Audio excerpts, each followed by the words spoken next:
শিক্ষণের সংজ্ঞা কোন একটি নির্দিষ্ট সংজ্ঞা দ্বারা শিক্ষণকে ব্যাখ্যা করা সম্ভব নয়। বিভিন্ন মনীষী শিক্ষণের সংজ্ঞা দিয়েছেন। এক, বিশ্বখ্যাত পদার্থবিজ্ঞানী অ্যালবার্ট আইনস্টাইনের মতে শিক্ষণ হলো জ্ঞান ও সৃষ্টিশীল প্রকাশের মধ্য দিয়ে আনন্দ জাগ্রত করা। দুই, ডাব্লিউ আর রাইবার্নের মতে শিক্ষণ হলো শিশুর প্রাক্ষোভিক বিকাশ ও সঠিক অনুভূতি সঞ্চালনের অন্যতম উপায়।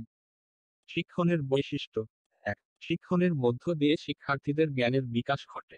দুই, শিক্ষণের মাধ্যমে শিখন হয়, অর্থাৎ বলা যায় শিক্ষণ হলো কার্য এবং শিখন হলো তার ফল।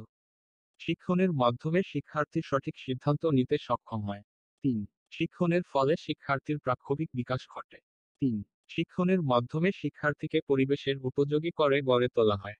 চার, শিক্ষণের ফলে শিক্ষার্থীর কার্যদক্ষতা বৃদ্ধি পায়। পাঁচ, উত্তম শিক্ষণ শিক্ষার্থীদের উৎসাহিত করবে এবং প্রেরণা জাগাবে। এক কথায় শিক্ষণের মাধ্যমে শিক্ষার্থীর সার্বিক বিকাশ ঘটে।